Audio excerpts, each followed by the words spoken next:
Vous écoutez Julie Taylor à Julie et compagnie.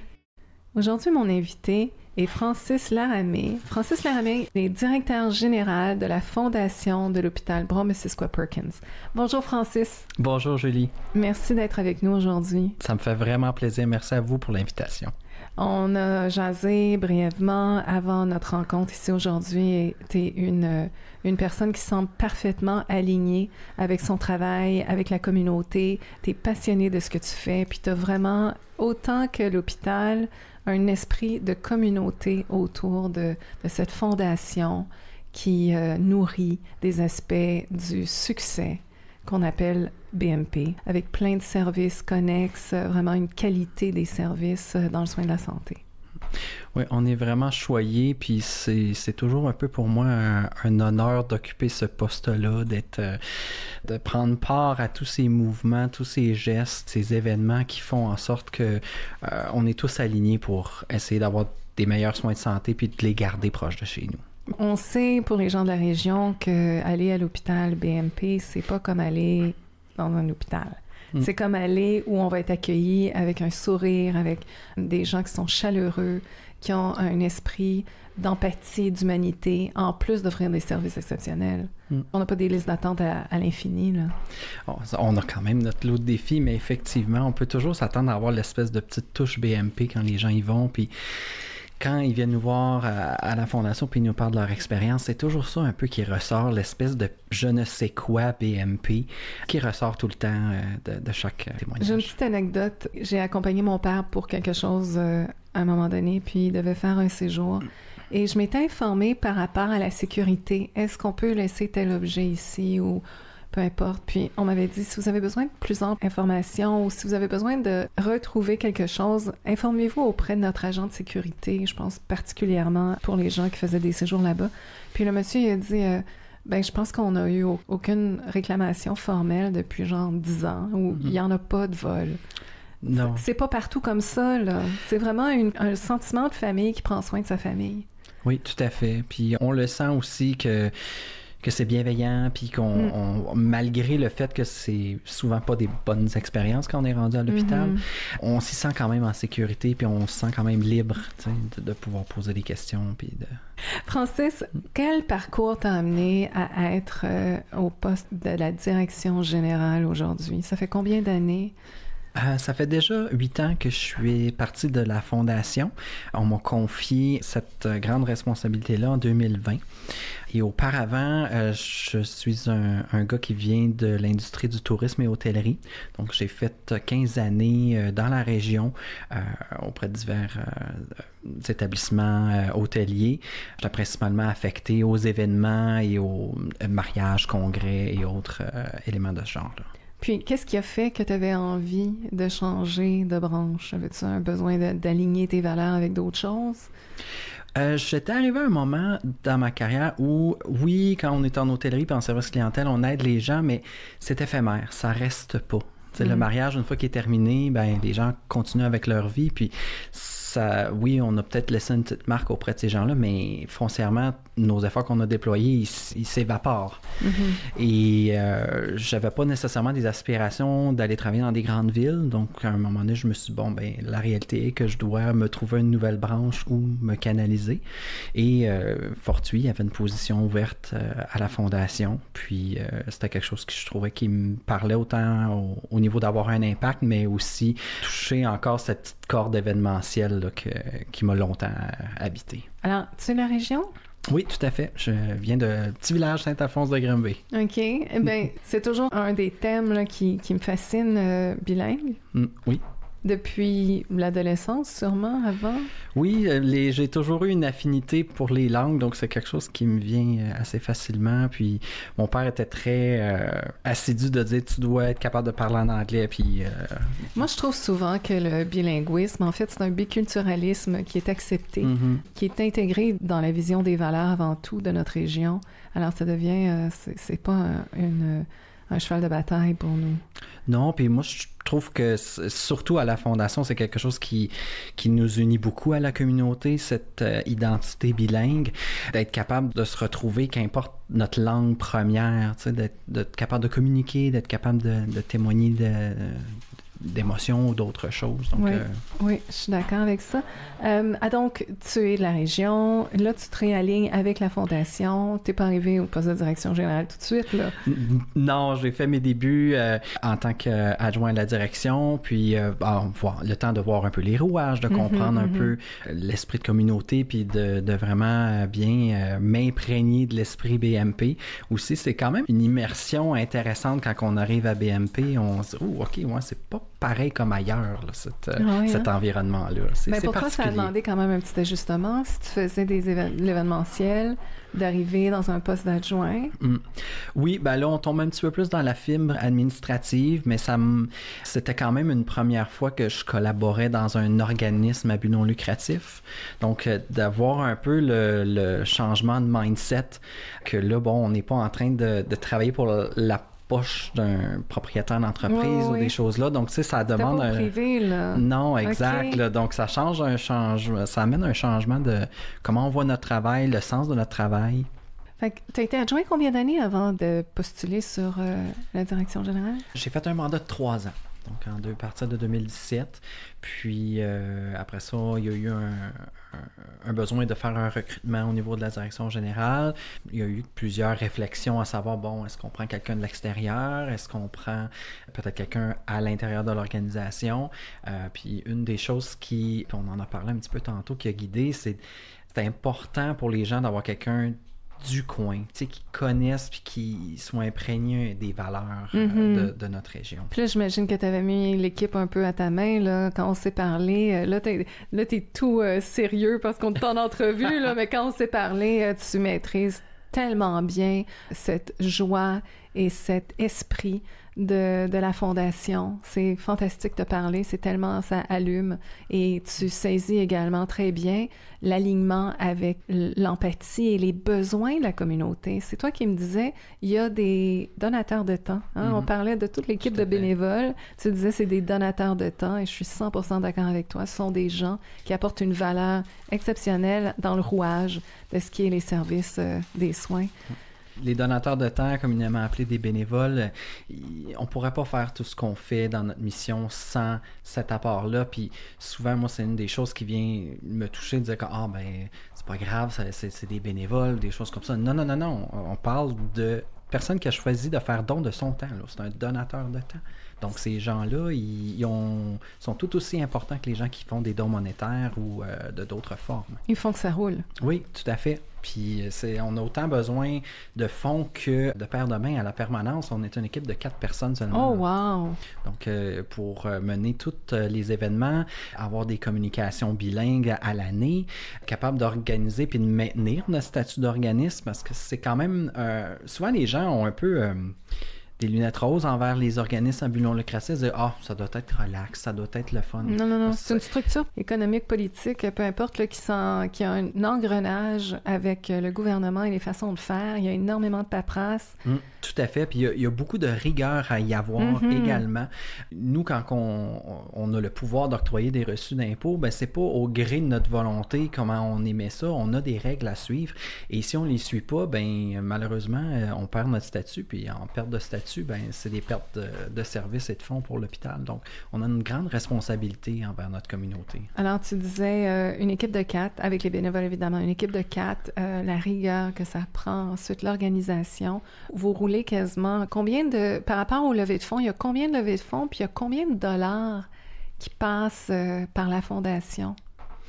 Au niveau des levées de fonds qu'on organise annuellement, on en a 3 gérés par la permanence. Donc, on a notre brunch au printemps, notre tournoi de golf plus vers l'été et la fête d'octobre vers l'automne. Puis ça, c'est à même notre permanence et des bénévoles. Annuellement, on peut générer une entrée de dons d'environ $1 million pour notre communauté. C'est intéressant que tu me poses cette question-là parce que l'année dernière, on a eu une année vraiment exceptionnelle de générosité, de provenance de plusieurs dons, puis on avait dépassé $3 millions dans notre dernière année financière. Donc, 1 million habituellement, puis là, ça a triplé. Exact. Puis on a vu une belle croissance dans les dernières années.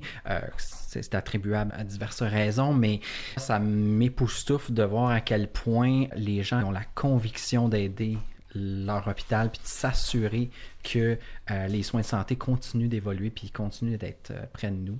Je pense peut-être notamment le fait que, on l'a mentionné tantôt, qu'il y a plusieurs centralisations en cours. Je pense que ça mobilise aussi les gens à justement nous donner le pouvoir de changer les choses.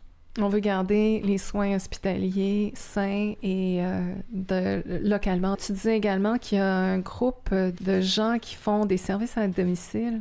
Oui, c'est quelque chose qui mérite d'être reconnu parce que, oui, on a toute l'équipe de l'hôpital qui est extraordinaire, mais on a aussi, tout près de l'hôpital, le Centre Larouche, où est-ce qu'il y a une équipe des soins à domicile. D'ailleurs, on a une des docteurs, Dr Isabelle Nicolas, qui est sur notre conseil d'administration, qui, elle et toute son équipe, là, font un travail extraordinaire de se rendre au chevet des patients, que ce soit pour des suivis ou parfois pour des petites prises de sang ou des examens. Ça fait en sorte que le patient qui peut pas se déplacer pour diverses raisons est quand même capable d'avoir ses suivis médicaux. Mais c'est quasiment un service VIP. Tout à fait. Puis ça désengorge aussi beaucoup les services à l'hôpital parce que malheureusement, je pense qu'on n'arrivera jamais à un niveau où on va être au-dessus de nos affaires en termes de services. Donc c'est pour ça que cette structure-là existe. Puis je trouve qu'elle a toute sa raison d'être au niveau des soins de domicile. Compte tenu du territoire qu'on a. On a un vaste territoire à couvrir. C'est parfois, quelqu'un qui part du Centre Larouche, ça peut peut-être lui prendre 20-25 minutes de se rendre à la première personne qu'il doit voir. Là. C'est beaucoup de temps dans une journée. Parce qu'on parle de l'esprit de communauté, mais l'esprit d'engagement auprès de l'hôpital. L'hôpital est né, sa vocation était originalement autre chose. Oui, là, on remonte très, très loin. Je ne suis pas un doué de l'histoire, donc les dates. Initialement, l'hôpital se trouve dans le canton de Swedesburg, qui a été annexé par après à Cowansville.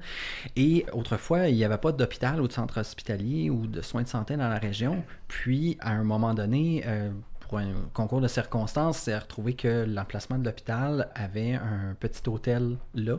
Et la communauté s'est dit, ben, on va se mettre ensemble, on va se mobiliser, puis on va le convertir en hôpital. Donc, c'est de là que la première mouture a été créée d'avoir des soins tout près des gens. Donc, c'était un besoin, puis c'était un souhait là, de la communauté. Oui, c'est ça. Puis une mobilisation de la communauté. Oui. Pour se l'approprier, donner une nouvelle vie à cet immeuble, mais surtout faire naître les soins de santé dans notre région.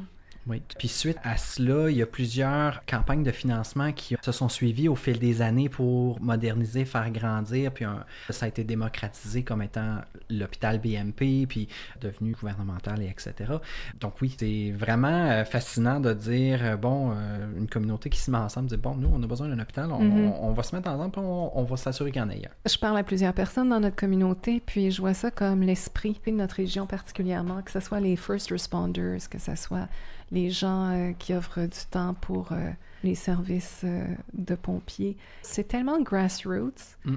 Et je trouve que c'est la richesse de notre région. Il y a quelque chose de local, il y a un engagement, il y a un éveil, puis il y a une façon de s'intégrer et de collaborer ensemble qui est unique. Et je pense que c'est important de se le rappeler, de s'en féliciter, puis de rester ouvert à tous ces mouvements-là qui s'emboîtent pour offrir une qualité de vie exceptionnelle.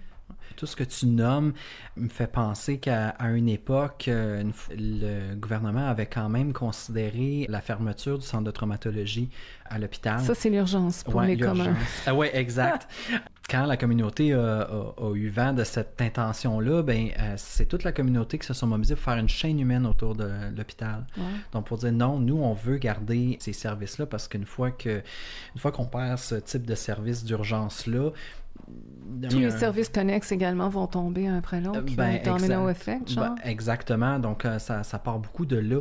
Puis aujourd'hui, ça a été une mobilisation remarquable et payante, si je pourrais dire. Oui. Parce qu'aujourd'hui, avec tout le tourisme qu'on a, le vélo, le ski, il y a beaucoup de gens actifs physiquement, ça amène des lots d'incidents, ça amène toutes sortes de choses. Et aujourd'hui, on est très heureux d'avoir une urgence là, à quelques minutes des montagnes.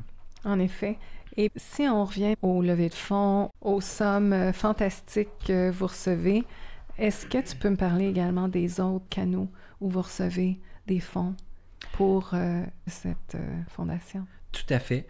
Au niveau des événements, c'est une des moyens d'avoir des fonds les plus visibles, mais une autre forme qui, tranquillement, gagne à être connue, c'est le don planifié.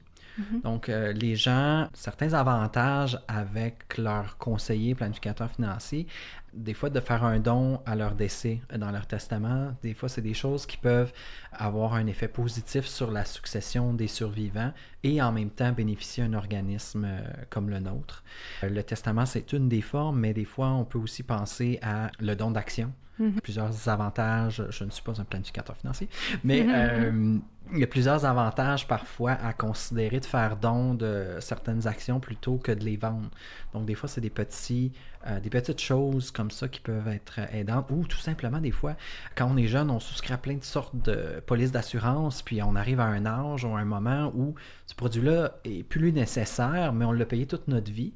Puis, normalement, la chose à faire, c'est de le terminer, puis il n'y a rien qui se passe. Mais il y a parfois certaines opportunités où on peut faire don de ce genre de produit d'assurance-là. Et, l'organisme en bénéficie, mais aussi la personne qui a payé tout ça toute sa vie aussi. Alors, la visibilité, c'est les événements dont on a parlé tout à l'heure. Il y a ensuite des donateurs de temps. Il y a légalement des façons que vous recevez des montants. Y a-t-il une équipe de vente autour de ça? Est-ce qu'il y a une équipe de sensibilisation? Si moi, je ne savais pas que dans mon gros testament, je pourrais faire un don à l'hôpital, je veux dire, comment vous y arrivez? Là, moi, c'est des nouvelles pour moi. Je pense que ça découle un peu dans l'esprit de communauté. On travaille à mieux s'outiller pour avoir de la notoriété là-dedans, mais je pense qu'il y a beaucoup de notaires puis de planificateurs financiers dans la région qui ont cet esprit-là, qui pensent mentionner ce genre de choses-là. On s'appuie aussi beaucoup sur notre conseil d'administration qui, à travers leurs contacts, leurs pairs, peuvent parler de la fondation puis des multiples façons de donner. D'accord. Donc, on a une grande charge de notoriété à faire et peu de personnes. Et si quelqu'un voulait, suite à des services exceptionnels pour un parent ou un enfant ou un autre, faire un don, on communique avec vous? On peut communiquer avec nous par téléphone. Les gens peuvent se rendre sur notre site Internet. On a des plateformes de dons en ligne sécuritaire pour le faire par carte de crédit. Ils peuvent aussi venir en personne à la Fondation pour en discuter s'ils ont un souhait particulier avec leurs dons. Ça arrive parfois que les gens, suite à une expérience, veulent dédier leurs dons à un département spécifique. Donc, c'est des choses qui peuvent être faites. Ou des fois, simplement, le donateur veut avoir un impact bien, bien précis à l'hôpital. Donc, ça nous fait plaisir d'en discuter avec eux puis de voir ce qui est possible de faire. Quand tu as fait le tournant vers BMP, tu me disais que tu avais eu l'occasion d'apprécier les services de par ton papa que tu as accompagné. Oui. Mon père, quand il est décédé l'année dernière, avait l'âge vénérable de 91 ans. Et dans les 7 années précédentes, il a fait plusieurs malaises qui l'ont affecté. Puis, donc, évidemment, ça m'a amené plusieurs fois à BMP. Fait que tu as fait l'expérience vraiment en tant qu'utilisateur, en plus d'être quelqu'un qui est dans le leadership là-bas. Oui, on a toujours eu des bons soins puis des gens attentionnés. Puis moi, les personnes aînées, c'est quelque chose qui me touche beaucoup parce que on arrive à un point de notre vie où on est plus vulnérable, où on a un peu moins d'énergie de se battre. Donc, les gens qui sont seuls ou qui n'ont pas nécessairement un proche aidant, ben, d'avoir du personnel attentionné qui ont des bonnes intentions, ben, c'est rassurant de savoir qu'on est en de bonnes mains. Hey, allô! Avez-vous des idées ou des questions à partager? Aimeriez-vous être mon invité à l'émission? Juste allez sur julietaylor.ca et laissez-moi un message. Merci! Alors, quand tu as pris le poste de direction générale, pendant le début, il y a eu la pandémie, puis tu me disais que c'est un concours de circonstances peut-être favorable qui t'a permis de réévaluer comment tu mettrais tout ça à ta saveur. Oui, ben souvent les gens proches de moi qui savaient que j'avais ce nouveau rôle-là me disaient « tu vas pas l'avoir facile, toi, avec la pandémie, et etc. » Effectivement, ça a eu son lot de défis, mais comme tu le mentionnes, inversement, ça va donner une carte blanche. Tu sais, parfois, quand on succède quelqu'un dans des fonctions comme ça, bon, on est un petit peu plus hésitant à faire des changements ou on réfléchit un petit peu plus. Donc là, à cette époque-là, ben ça m'a donné cette liberté-là parce que tout était à repenser, tout était à refaire. Puis à la réouverture, tout était à penser et à refaire. Donc, ça a été quand même une opportunité. Il y avait du positif à saisir là-dedans, dans cette période tumultueuse. Alors, avec les changements, ça t'a permis de voir où il y avait des gains à faire? Comment tu le voyais? Ben oui, de faire des gains parce que des fois... bon, la gestion du changement, c'est toujours quelque chose qui demande beaucoup d'énergie, délicate. Et là, d'avoir l'opportunité de pouvoir faire certains changements, ça a été très bénéfique. Puis aussi de pouvoir prendre du recul, ça a été quand même une période d'introspection géniale dans le sens que quand on est dans le day-to-day aujourd'hui, maintenant de retour à la normale, le temps passe vite, tout s'enchaîne, mais là, on avait un moment parfait où, justement, prendre du recul puis dire, bon, mais où est-ce qu'on voudrait être? Comment on voit les choses dans les prochaines années? Quel projet on veut garder? Quel projet on veut retirer? Est-ce qu'il y a des nouvelles choses qu'on aimerait apporter? Donc, ça a vraiment été porteur d'idées dans cette période-là. Puis là, quand vous êtes en équipe, faites-vous des brainstorming? Ça doit être le fun quand même. Tu as tout le côté événementiel qui te suit. Tu fais quand même des belles activités de levée de fonds. Est-ce qu'il y a un côté, pas farfelu, mais très créatif et très vivant? Oui, vivant. Je suis une personne qui affectionne beaucoup le rire. Je trouve que c'est une belle façon de détendre l'atmosphère. Puis des fois, j'aime bien dire à la blague, oui, on travaille pour les soins de santé, mais c'est pas nous qui fait les opérations à cœur ouvert. On a quand même un beau rôle là. Donc oui, on se réunit une fois en équipe là, à la permanence pour discuter des événements à venir, puis de voir un peu comment on va les apporter, puis essayer d'intégrer les idées le plus possible de tout le monde. Mais c'est très drôle parce qu'au quotidien, on se réunit toutes les 4 une fois par semaine, puis souvent la semaine suivante, on se remet tous à jour, puis là, des fois, on est déjà rendu là, ok, ça a changé déjà en l'espace d'une semaine, oui, on est rendu ailleurs, là. Okay. Donc, des fois... Fait que des ajustements quand même oui, à faire. tout à fait, mais c'est le rythme. Le rythme est très rapide, on est très agile, on a une grande capacité de débrouillardise, puis de se revirer de bord, comme on dit. C'est bon, ça, c'est très entrepreneurial quand même. Oui, tout à fait. C'est une belle façon de Alors, il y a un événement qui approche de par notre saison, ça va être l'Oktoberfest. Oui. Comment ça se prépare un événement comme ça?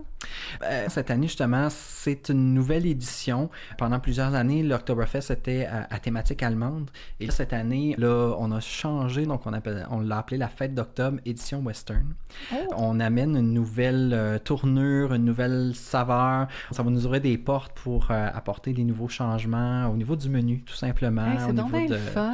Oui, vraiment, on est très excités, puis on a fait une petite populi l'année dernière, voir qu'est-ce qui serait amélioré, qu'est-ce qui serait à changer, puis les gens, quand on les a pitché l'idée, étaient vraiment favorables. Oui, puis... c'est la nourriture, je comprends qu'à un moment donné, il faut faire un petit changement. La musique, le band, tout ce qui tourne autour de nos terres agricoles aussi, c'est approprié, je crois.